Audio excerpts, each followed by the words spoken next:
In 2006, a couple named Eric and Shelley were sitting on their porch, having their evening coffee, watching the sun go down over their isolated, private property deep in the dense forest. As they sat there, Shelley noticed a pulsating light at the tree line about hundreds of meters away. That moment was only the beginning of what would become a nightmare that would haunt the couple for the rest of their lives. If this is your first time here, welcome to Whispers and Warnings. This is where we dig into the cases that don't add up. Real stories, real people, real questions that nobody's been able to answer. If that's your thing, hit subscribe and turn on notifications so you don't miss what's coming next week. All right, let's get into it.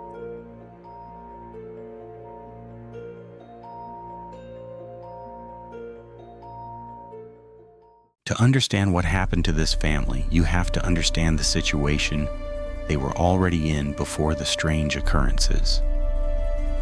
In 2005, Eric Martin, who had spent 20 years at a paper mill in Maine. One afternoon, he was reaching up for something on a shelf when he slipped multiple discs.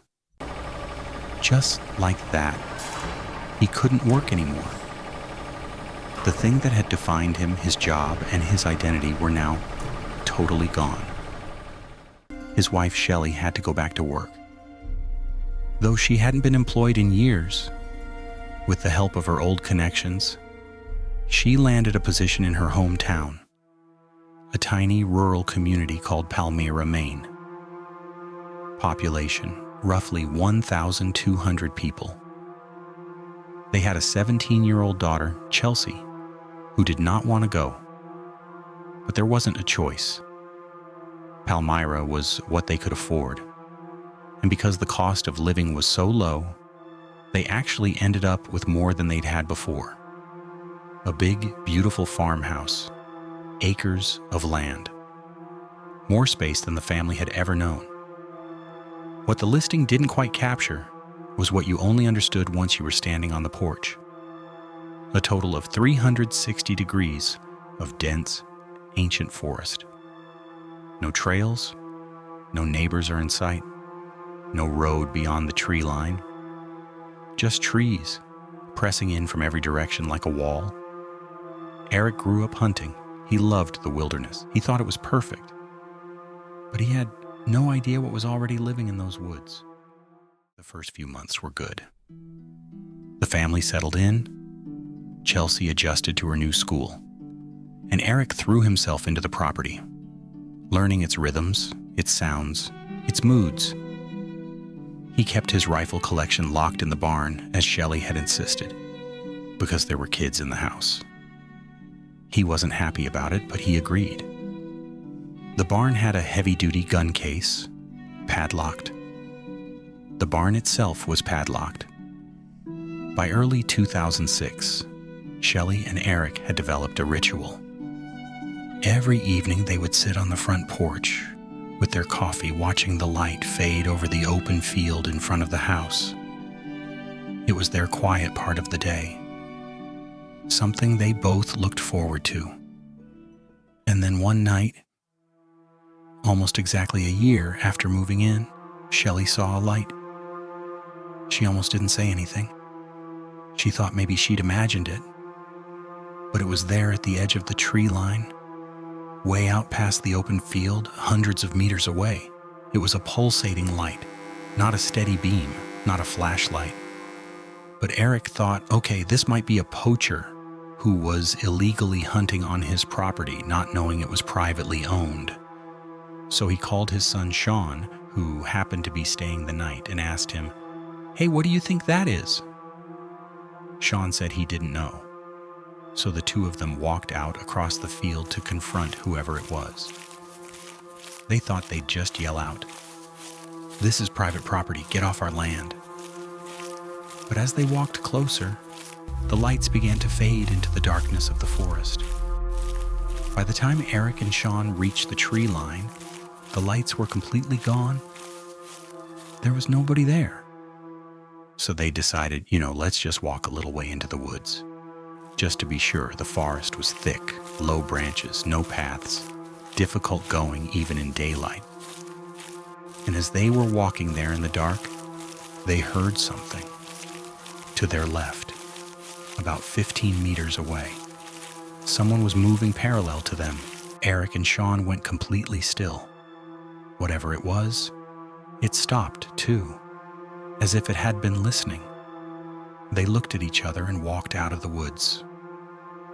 About a month later in early spring, Chelsea and her boyfriend Nathan decided to take the family dogs for a walk in the same stretch of forest. The winter had been brutal, long and gray and isolating. And it was the first truly warm day. The dogs were restless, so they let the dogs off leash as soon as they entered the tree line.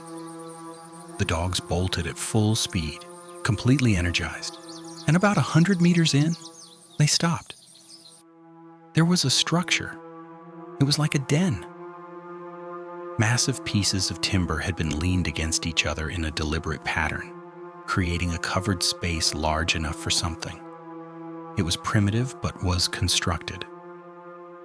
The dogs wouldn't go too near it. They stood at a distance, barking. Chelsea called them back. Nathan took photos on his phone, and they left. Back at the house, Eric examined the photos carefully. He knew the Maine wilderness. He'd spent decades in it.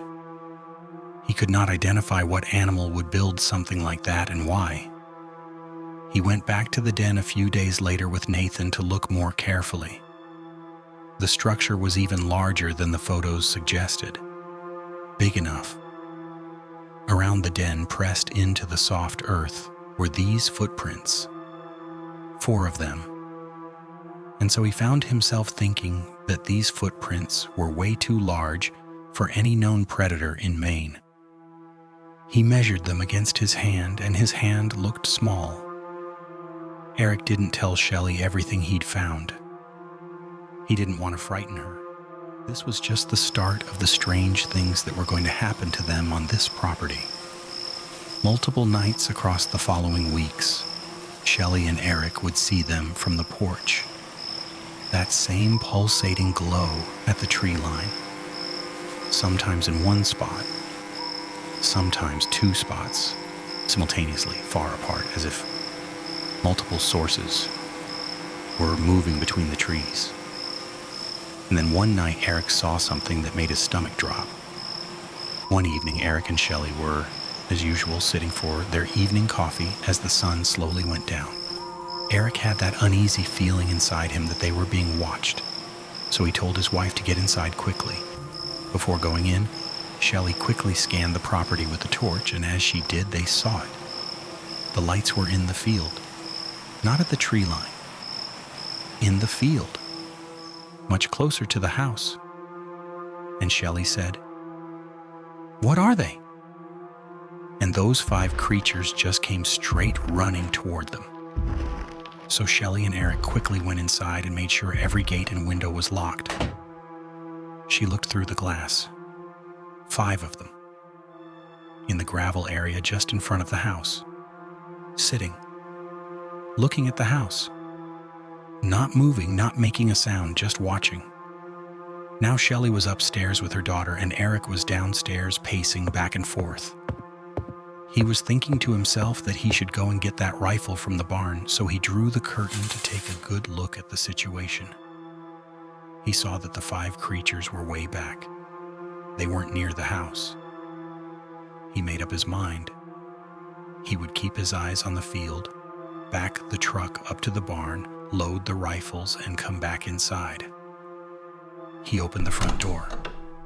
The creatures were still in the field. He could see them now. The moon had returned. 5 dark creatures sitting perfectly still. They hadn't noticed him. He moved off the porch, crossed to the truck, got to the driver's side door, keys out, trying to find the right one. And then the motion sensor light on the side of the barn exploded on. Eric flinched and dropped the keys. And as he looked up at the field, one of the creatures was standing, fully upright, on 2 legs, at a height of 8 feet, looking directly at him. He grabbed the keys. He ran as fast as he could. He made it through the front door and slammed it, and before he'd even turned the lock, he heard the gravel crunching beneath their feet. All 5, moving fast, right up to the house. And then they were on the porch, running around and around the wraparound porch. Heavy footfalls, something bumping against the siding. They were talking to each other, not howling randomly, communicating, coordinating. A call, then a response, then another call from further away, as if they were devising a plan. Shelley called down the stairs. "Eric, what's happening?" He told her to stay up. He told her to stay where she was. The entire Martin family, Eric, Shelley, and Chelsea, dragged heavy furniture in front of every door and every accessible window on the ground floor. They found kitchen knives, an axe from the woodpile.